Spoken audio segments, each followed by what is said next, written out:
నష్టమేం లేదు. ఇక్కడికంటే ఎక్కువ బెనిఫిట్ వచ్చినప్పుడు మనతో agriculture activist Ram Prasad join అయ్యారండి. గుడ్ మార్నింగ్ రామ్ ప్రసాద్ గారు. మీరు చర్చను ఫాలో అవుతున్నట్టున్నారు. మీరు ఎలా చూస్తారు?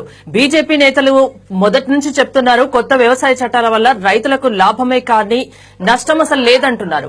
ఒక వ్యవసాయ సంఘ నేతగా మీరేం మాట్లాడతారు? గుడ్ మార్నింగ్ అండి, అందరికీ నమస్కారం అండి. ఇప్పుడు గతంలో చేసినటువంటి వాటికే పూర్తిగా పరిష్కారం చేయలేదు ప్రభుత్వం. 21/7/2017 కాగే నివేదిక ఇచ్చిందండి. క్రాప్ ఇన్సూరెన్స్ వల్ల రైతులు మోసపోతున్నారని చెప్పేసి. అట్లాగే ప్రభుత్వ పథకాలు ప్రతి ఒక్కటి రైతులు మోసం చేస్తున్నాయి. వీటిని నివారించుకోకుండా ఏ రకంగా చట్టాలు చేస్తారు? ఈ రోజు అరవింద్ గారు ఇంటర్వ్యూ ఒకటి చూశానండి, వీడియో చూశానండి ఒకటి నేను.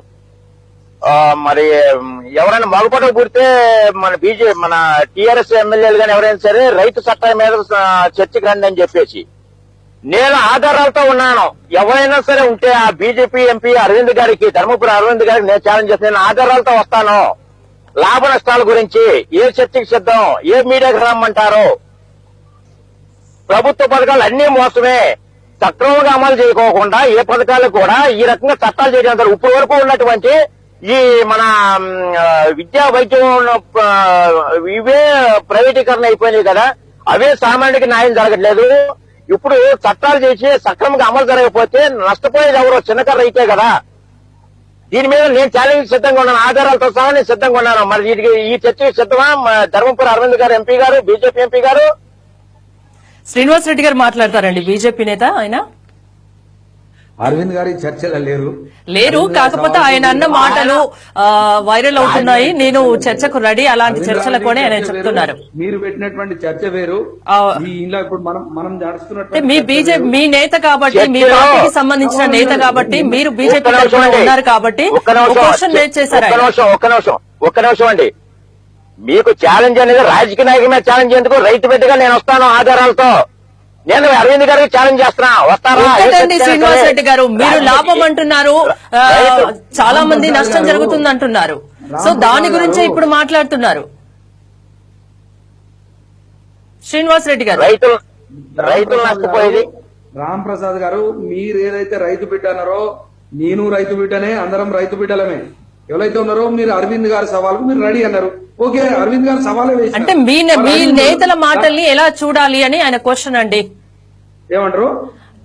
మీ నేతల మాటలు ఇలా మాట్లాడుతున్నారు, దానికి మీ సమాధానం ఏంటి అని ఆయన అడుగుతున్నారు రామ్ ప్రసాద్ గారు. మా నేతలు మాట్లాడేటువంటిది వాస్తవం. మేము సవాల్కు రెడీ ఉన్నాము. మాది మేము చేసినటువంటి చట్టం ఏదైతున్నదో రైతాంగ క్షేమం కోరి చేసినటువంటి చట్టాలు, మేము అమలు పరుస్తున్నటువంటి చట్టాలు, మేము ఏ చట్టం అయితే చేసినామో ఆ చట్టాలను అమలు పరుస్తున్నాము. కాబట్టి మేము దానికి రెడీ ఉన్నాం. గ్రౌండ్ రియాలిటీ తెలియకుండా ఏ రకంగా సవాల్ చేస్తారు రాజకీయ నాయకులు? రైతులంటే అంత సులకరంగా ఉందా? రైతు బిడ్డగా నేను వస్తాను, ఛాలెంజ్ రమ్మనండి. ఎవరు వస్తారో? మీరే రైతు బిడ్డ కాదండి, మేము కూడా రైతు బిడ్డలమే. గ్రౌండ్ రియాలిటీ తెలుసా? ప్రభుత్వ పథకాలు దొరుకుతున్నా గ్రౌండ్ రియాలిటీలో మేమున్నాం. మేమున్నాం. ఆధారాలతో ఉన్నా. మీ ప్రభుత్వంలో ఉందండి. 2017లోనే క్రాప్ ఇన్సూరెన్స్ మోసం అని చెప్పి కాదు నివేదిక ఇచ్చింది. దాన్ని ఏం సవరించారు మీరు? దాన్ని మీరు ఏం సవరించారు? చూడండి రామ్ ప్రసాద్ గారు, మీరు ఏదైతే అడుగుతున్నారో, అరవింద్ గారు ఏ సవాల్ అయితే వేసినారో దానికి మేము రెడీ ఉన్నాం.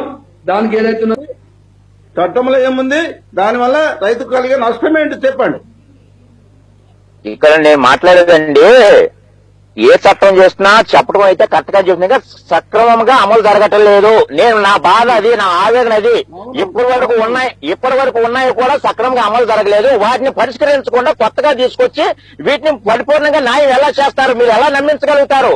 ఇప్పుడు ఉన్నటువంటి విద్యా వైద్యమే ప్రైవేటీకరణ చేశారు. వాటి వల్ల సామాన్యుడికి న్యాయం జరగట్లేదే. రేపొద్దు ఇప్పుడు చేసిన చట్టం వల్ల ఇది సంపూర్ణంగా రైతుకు న్యాయం జరుగుతుందని ఏ రకంగా హామీ ఇస్తారు?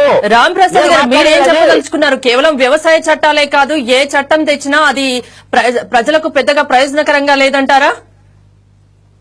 సక్రమంగా అమలు జరగట్లేదు.